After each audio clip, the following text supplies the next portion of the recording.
is the right song I picked out. How many people recognize that thing? Suitable. You'll understand in a minute. In the early 1970s, I was living with my grandparents in a little coal camp in McDowell County, West Virginia, called Newhall. McDowell County, if you're from there, it's McDowell. If you're not from there, it's McDowell. You can always tell a native McDowell. Newhall had a school and a church and a post office. We didn't have a restaurant. We didn't have any kind of gas station or anything. If you wanted to go to a restaurant, you had to go to Tazewell or War. Those were the two nearest. So we had a black and white television, and we got two different stations, NBC and CBS, depending on the way the wind was blowing. Now, in the early 70s, this life-changing event happened. We had some neighbors named Beaver, and one of the Beavers' boy came back from Vietnam with a military surplus antenna. And they stuck it up on top of the mountain. Now, Newhall, I lived in First Bottom, and it was literally like this. And the sun did come up at 10 and go down at 3. So we didn't have a lot of exposure to the outside world. So when the Beaver's boy bought this antenna back and mounted it up on the mountain, they run railroad track wire all to every house. So all of a sudden we had cable. We had 3 channels. And you could see them clear. Until the storm come through and blew the antenna, then they'd form a bucket brigade. And one of the Beaver's boys would turn the antenna and go to the left, to the, oh, right there. That's it, clear. No, back to the right. So this life-changing event happened, and the first thing my grandmother told my grandfather, now we've got 3 channels. We're going to go get a color TV. So we had a 66 Rambler. We took the 66 Rambler to Welch, and Grandpa bought the biggest console television you could find, this big, huge thing. No remote. He wouldn't want to spring for that. That was just sorriness. You didn't use a remote. Grandpa got mad because we couldn't put the TV in the trunk of the Rambler. So they had to deliver it. So I was all excited. About 3 days later, this big truck pulled in our yard, and they unloaded this TV, and they hooked it all up. And guess what I was the most excited about? No, I wanted to see what color the Muppets were. But this life-changing event we're talking about, 2 major things happened with that color TV. First thing, my grandfather got to watch wrestling in full color on Saturday afternoon, and you could actually see if the spider had a chain or not. The second thing, my grandmother got hooked on Dark Shadows. Yeah. Now, for those of you that don't know, Dark Shadows was a real prominent soap opera in the late 60s, early 70s, and it was about a vampire. It sounds vaguely familiar, doesn't it, even now? So the soap opera was Barnabas Collins, and every day at 3:30, I'm Victoria Winters, and this week at Collinswood. So they told the story. Victoria Winters was like a babysitter or something, if I remember right. But unfortunately, I got hooked on Dark Shadows also. Had a real bonding experience with my grandmother over this guy biting people's necks. I don't know if that was a good thing or not. But the school was up on the side of the mountain, and I found out if I was standing right at the front door when the bell rang, I could run down the mountain, run past my Uncle Harv's house, go across the swinging bridge, hit Route 16, go across railroad tracks, go across the one-lane bridge, and run through the front door of my grandparents' house just as Victoria quit speaking. So every day I would do that. Now, in the course of all this action on Dark Shadows, this is where the magic came in. Now, like I say, we didn't have a restaurant. So sitting there watching Dark Shadows one night, or one evening, and this wondrous commercial came on about this wondrous place called Pizza Hut. And I thought, holy cow, look what a fancy place, and everybody's happy. Everybody's laughing, the waitresses, the waiter, everything. It's wondrous, just great. And they're eating this stuff called pizza. And it's real stringy in the cheese, and when they would pull the cheese apart, everybody would go, ooh, ah. I said, Grandma, what's a pizza?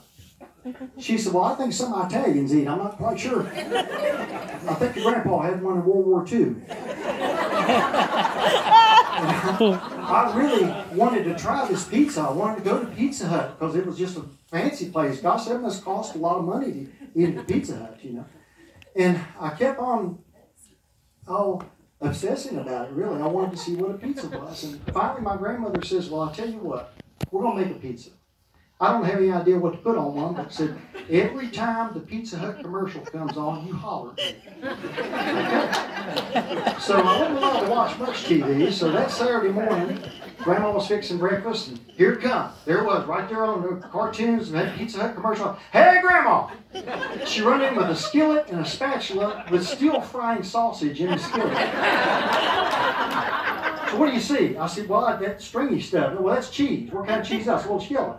Okay, it's probably cheddar. Now, my grandfather was kind of nervous concerning kids. Anytime somebody hollered, he always thought somebody was dying. And he had a lair in the basement where he played with his stuff.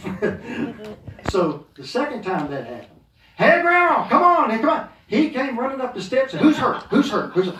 Nobody's hurt. Well, what's going on? Grandma said, this is between me and Jim. It's none of your business. So he went back down in the basement later, and a couple days later, he said, Jim, I got to know what's going on between you and your grandma. And I explained about the magic of Pizza Hut and pizza. And I said, have you had a pizza? He said, I think I had one in World War II. And I said, Grandma's trying to get the ingredients off the commercial. He said, oh, we got this. So he went to his bookcase, and he pulls out this big, thick book, and he opens it up. He says, holler at her. Hey, Grandma! Here she runs in, and she looks, and she says, well, there's not a Pizza Hut commercial on TV. He says, look here. Dictionary, pizza, ingredients. And she looks at him, she says, you know everything, don't you? So nothing else was said about that. My birthday was coming up. And on my birthday, I got up and, I was really disappointed because I wanted to go to Pizza Hut. Well, there was none. I mean, there wasn't even one in Welch. So Grandpa says, we're going to take you on a birthday ride. We're going up to Square. It was about 10 miles up the road. So we got in the Rambler and went to Square. Come back down, and we got into First Bottom, and I saw Mary Whitaker run into my grandparents' house. Mary Whitaker was a cute girl that lived about 3 doors up. And, for a 5-year-old, she was pretty cute. So I said, well, what's Mary Whitaker doing? He said, well, I don't know. Let's go in there and check it out. So when I walked through the door, there's all my friends. And everybody's yelling and screaming, happy birthday. And we sit down at my grandmother's 1950s kitchen set. It was just a wonderful time. I was so surprised, and then my grandmother pulled it out. Big square pan of pizza. It wasn't round, it was square, because that's the only pan she had. She sat down, and we pulled the cheese apart and oohed and awed, and, it was like, I thought, this is great. This is just like pizza. Well, we don't have carpet, but we have linoleum, and it's almost as good. It's just a wonderful thing. For the next 38 years, every one of my birthdays, I had pizza.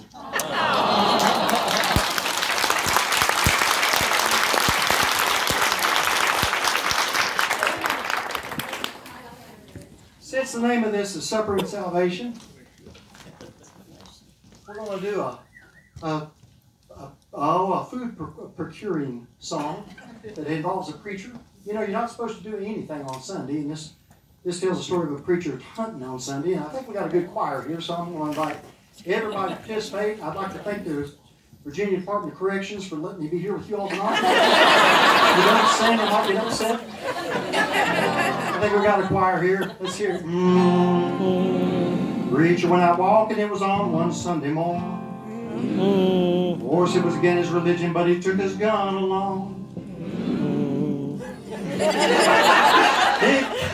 He shot himself 2 mighty fine quail and 1 little measly hare. And when it was time to turn back home, he met a great big ugly bear. Well, the bear sat down in the middle of the road as mean as he could be. And the preacher, he commenced to shake, and he climbed a persimmon tree. And the bear stood up and he rolled his eyes and shook his ugly head. And the preacher looked up to the skies, and these are the words he said. Oh Lord, you delivered Daniel from the lion's den. Delivered Jonah from the belly of the whale, and then the Hebrew children from the fiery furnace. Now the good book do declare. Oh Lord, Lord, if you can't help me, for goodness sakes, don't you help that bear. Well, the bear climbed up the tree, and that made the preacher sore. Preacher climbed up higher till he couldn't climb no more. Just about then this limb give away, and they both come a-tumbling down. When that preacher began to pray, you could hear him for miles around. Oh Lord, deliver Daniel from the lion's den. Deliver Jonah from the belly of the whale, and then the Hebrew children from the fiery furnace. Now the good book do declare. Oh Lord, Lord, if you can't help me, for goodness sakes, don't you help that bear. That's the exciting part. They rolled right down to the river, and it was a terrible fight. The bear was really laying it on, but the creature was doing all right. They rolled right down to the water. It was 3 times in and out. And the bear got up and he limped away, and the preacher began to shout, "Oh Lord, deliver Daniel from the lion's den. Deliver Jonah from the belly of the whale, amen." Now, Lord, it may not look like much from where you sit up there, but the hardest job I ever have done is baptizing that bear.